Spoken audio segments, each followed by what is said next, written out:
Jenna Fisher spent years as a struggling actress, working temp jobs to make ends meet before landing her big break as Pam Beesly on The Office. Here's a closer look at her long and winding road to stardom and her transformation over the years. Jenna Fisher was landing starring roles right off of the bat when her acting career began in St. Louis. It helps that she was the one doing the casting, because the roles were for plays she had written and performed for her family when she was a child. Fisher told MasterChat, "I cast my little sister in various roles. My parents would joke with me that I always gave myself the lead role in all the plays I made up." Once it came time to audition for plays that didn't take place in her garage, Fisher was hit with a hard dose of reality. In her book, The Actor's Life, A Survival Guide, she said, "These auditions mostly ended in failure. I never got the lead roles. In fact, I barely got the supporting roles. I usually found myself being offered the obligatory consolation prize, a role in the dancing chorus."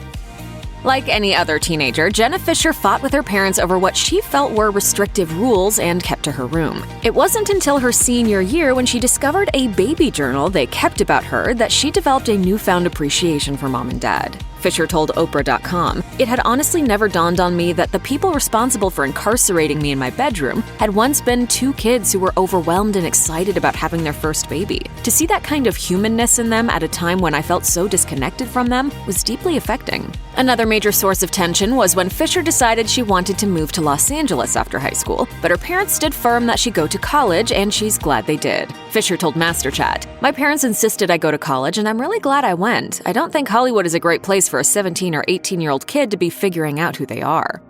Following her college graduation, 22-year-old Jenna Fisher drove to Los Angeles with visions of stardom in her head. But her dreams didn't happen quickly, and she was soon broke and depressed. She took a job as a receptionist to pay her rent, while her first few roles were in a video for mental health patients and extra work in an ad for Universal Studios' Jurassic Park ride. Fisher described the time in her life as 6 years of small successes followed by heaps of rejection. She landed better auditions and parts as the years went on, but still struggled to get her big break. One reason, Allison Hannigan. Fisher told the Jeff Probst Show, "I'd been knocking around Los Angeles for years, going to various auditions. I would do 8 auditions for a new television show, and then at the very end, they would offer the role to Allison Hannigan." Fisher stated it was tough going on auditions in the first place, but the competition heated up if Hannigan walked in the room. "She was my biggest competition. I would get to the final audition and I'd go, I know I've got this one. And then she'd walk in the door and I'd go, nope."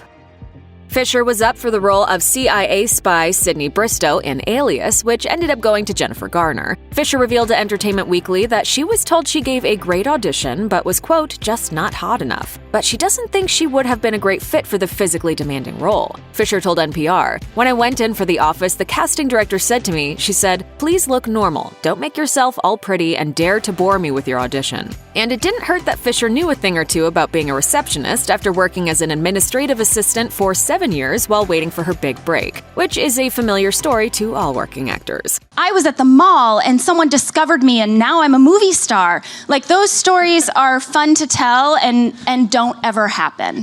The Office made Fisher a star and led to big screen roles in Blades of Glory and Walk Hard: The Dewey Cox Story.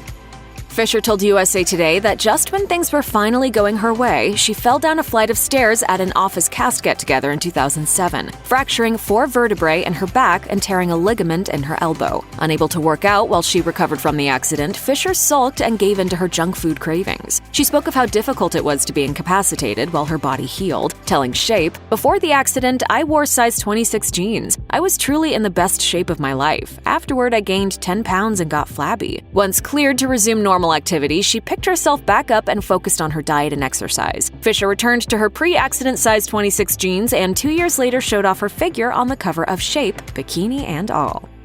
In 2000, Jenna Fisher married Guardians of the Galaxy director James Gunn after the two were introduced by his brother and frequent collaborator, Sean. Fisher was featured in his cult horror comedy Slither, but the part wasn't written for her. By the time of Slither's release, she was the most famous cast member thanks to The Office, and did much of the publicity for the movie. Fisher revealed during one such appearance that Gunn had given her the role as a birthday present. She admitted in an interview with Redbook magazine, "When I was younger, I thought you married the person you fell in love with the most, but I realized there was a whole other set of criteria. You have to ask, do we have the same goals?" It ultimately wasn't meant to be for Fisher and Gunn, but the two have nothing but love for each other. With Gunn telling the Allison Rosen is Your New Best Friend podcast, I think in some ways we misinterpreted a really close bond. In September 2007, people confirmed Jenna Fisher and James Gunn were calling it quits. They shared a joint statement. "The enthusiasm we have expressed for each other's lives, spirits, and careers is real. We have been each other's cheerleader and friend during the past 6 years and continue to be so now and in the future." The couple's shared respect for each other would come to personify their entire divorce, as Gunn shared on Facebook. "I never quite understood how two people can love each other deeply, but when they break up, they grow suddenly hateful and cruel." He described Fisher as a great person and wonderful friend. Speaking to Deadline in 2019, the prolific filmmaker explained their approach as, "Let's get along as well as we possibly can and be kind to each other because we're both a large part of each other's lives." The best piece of love advice Fisher received after her divorce was from Paul Lieberstein, who played HR Rep Toby Flenderson on The Office. Toby, was this your fun little way of congratulating us? Yes. Oh, okay.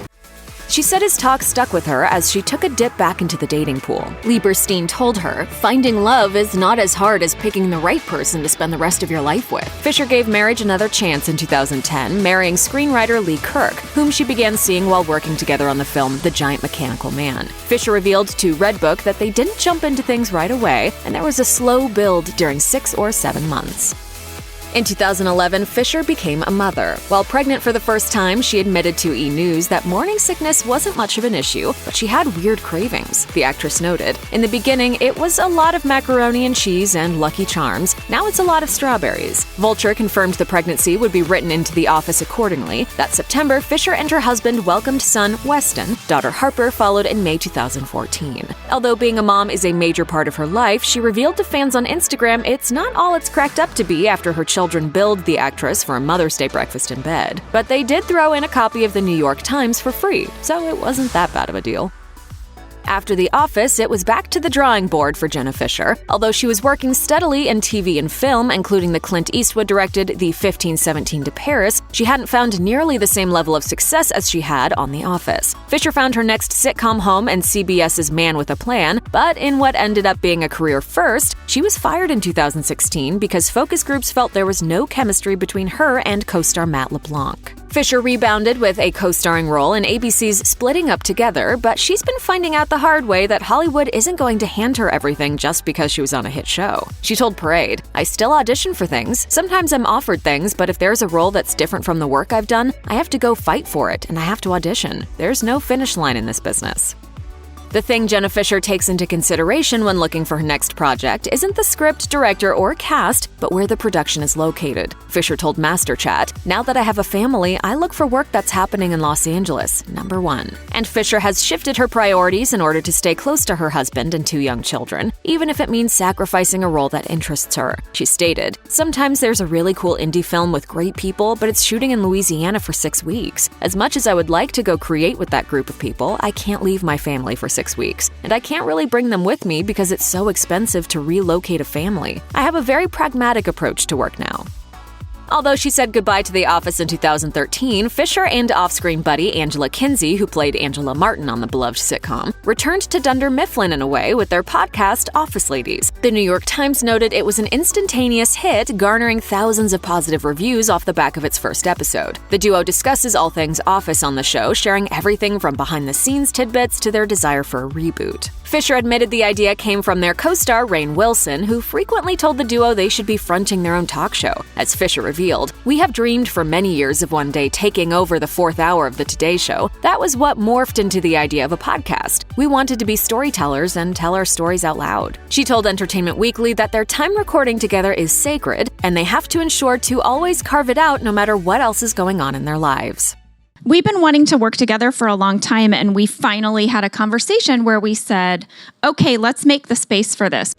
The Office is arguably more popular now than it was during its original release, and Jenna Fisher remains synonymous with the role of Pam. Far from taking offense, the actress welcomes the comparison. In an episode of an Oral History of the Office podcast, Fisher revealed, "I believed with my whole heart that this was the part for me. I believed I was the one who should play it. I'm literally the only person who should play this part. This is mine." The actress revealed to Entertainment Weekly that she could empathize with Pam's struggle because for years, she was trying to make it in the industry. Fisher admitted, "I know about that deep desire to have a change in your life." And Pam's journey wasn't just Fisher's. She told the New York Times that fans have come up to her to gush over how much her journey also meant to them. Check out one of our newest videos right here. Plus, even more list videos about your favorite celebs are coming soon. Subscribe to our YouTube channel and hit the bell so you don't miss a single one.